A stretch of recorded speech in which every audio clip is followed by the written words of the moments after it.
আসসালামু আলাইকুম। আজকে শেয়ার করব বিফ বিরিয়ানি বা গরুর মাংসের বিরিয়ানি। তো অনেক সময় ঘরে বিরিয়ানির মশলা থাকে না। তো আজকে আমি ঘরোয়া সব উপকরণ দিয়ে অতি সহজভাবে এই বিরিয়ানিটা রান্না করা যায় সেইভাবেই রান্না করেছি। তো প্রথমে আমি গরম কড়াইয়ের মধ্যে তেল দিয়ে পেঁয়াজ কুচি দিয়ে দেব। এরপর আমি 1 চা চামচ করে আদা রসুন বাটা দিয়ে দিলাম। আদা রসুন বাটা আর পেঁয়াজ কুচিটা ভালোভাবে ভেজে নেব। এরপরে কাঁচামরিচ দিয়ে দিলাম কয়েক টুকরা। এরপরে স্বাদ মতো লবণ আর 1 চা চামচ মরিচের গুঁড়ো দিয়ে দিলাম। তো হালকা ভেজে নিলেই হবে, বেশি ভাজার দরকার নেই। এরপর 1 কাপ পরিমাণ পানি দিয়ে দিলাম যাতে নিচে না লেগে যায়। এরপরে গরম মশলা আর তেজপাতা দিয়ে দিলাম। তো এখন নেড়ে চেড়ে ওই গরুর মাংসটা দিয়ে দেব। এখানে আমি 500 গ্রাম গরুর মাংস নিয়েছি। এখন মাংসগুলোকে ভালোভাবে কষিয়ে রান্না করে নেব। আর মাংস যত কষিয়ে রান্না করবেন খেতে ততই মজা হবে। যাই হোক, 2-3 মিনিটের জন্য ঢাকনা দিয়ে ঢেকে দেব। তো দেখুন 2-3 মিনিট ঢাকনা দিয়ে ঢাকার পর কত পানি উঠেছে। এখন টক দই দিয়ে দিব 1 কাপ পরিমাণ। আপনারা চাইলে কম দিতে পারেন, ভালো লাগে এই জন্য আমি 1 কাপ পরিমাণ দিয়েছি।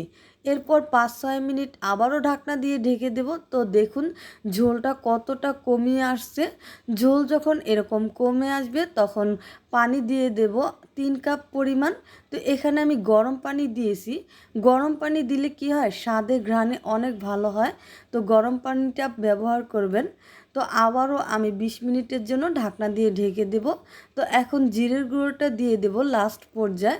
তো লাস্ট পর্যায়ে জিরের গুঁড়া দিয়ে ভালোভাবে নেড়ে চেড়ে আবারও ঢাকনা দিয়ে ঢেকে দেব।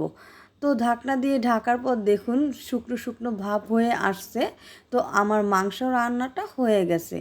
তো এখন আমি বিরিয়ানির চালটা রেডি করব। তো এইখানে আমি সামান্য পরিমাণ তেল দিয়ে দিলাম আর সামান্য পেঁয়াজ কুচি দিয়ে দিলাম আর 1/4 চামচ আদা বাটা দিয়ে দিলাম। আদা বাটা আর পেঁয়াজ কুচি ভালোভাবে ভেজে নিয়ে পোলার চালটা দিয়ে দেব। আর পোলার চাল 20 মিনিট আগেই আমি ধুয়ে পানি ঝরিয়ে রেখেছিলাম। পানি ঝরিয়ে রাখলে ভালোভাবে ভাজার সুবিধা হয়। যাই হোক, স্বাদ মতো লবণ দিয়ে দিলাম। এরপর 5-6 মিনিট ভেজে নেব পোলার চালটা। তো এরকম ভাজা হয়ে গেলে আমি পানি দিয়ে দেব।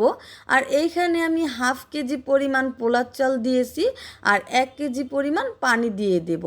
তো ভালোভাবে নেড়েচেড়ে এখন ঢাকনা দিয়ে ঢেকে দেব 2-3 মিনিটের জন্য। তো 2-3 মিনিট ঢাকনা দিয়ে ঢাকার পর তো দেখুন কত সুন্দর পানিটা ফুটে উঠেছে। পানিটা যখন ফুটে উঠবে তখনই ওই রান্না করা মাংসটা এই পোলার চালের মধ্যে দিয়ে দেব। এখন ভালোভাবে মাংসের সাথে পোলার চালটা মিশিয়ে নেব নেড়ে চেড়ে। এরপর কয়েকটা কাঁচামরিচও দিয়ে দিলাম। কাঁচামরিচটা দিলাম ঘ্রাণটা অনেক ভালো আসে এই কারণে। তো আবারও ঢাকনা দিয়ে ঢেকে দেব। তো ঢাকনা দিয়ে ঢাকার পরে চুলাটা লো হিটে আস্তে আস্তে নাড়াচাড়া করব। তো দেখুন কত সুন্দর ঝরঝরে হয়ে আসছে বিরিয়ানিটা। এখন আবার 5 মিনিটের জন্য ঢাকনা দিয়ে ঢেকে দেব। তো এইবার ফাইনালি হয়ে গেছে আমার বিরিয়ানিটা। তো বিরিয়ানিটা দেখুন কত সুন্দর ঝরঝরে হয়ে গেছে। তো পানির পরিমাণ আর চালটা যত ভেজে নেবেন ততই কিন্তু বিরিয়ানিটা অনেক ঝরঝরে আর খেতে সুস্বাদু হয়। যাই হোক, অল্প উপকরণ দিয়ে আর অল্প সময়ের মধ্যে স্বাদে ঘ্রাণে কত সুন্দর বিরিয়ানি হয়ে গেল।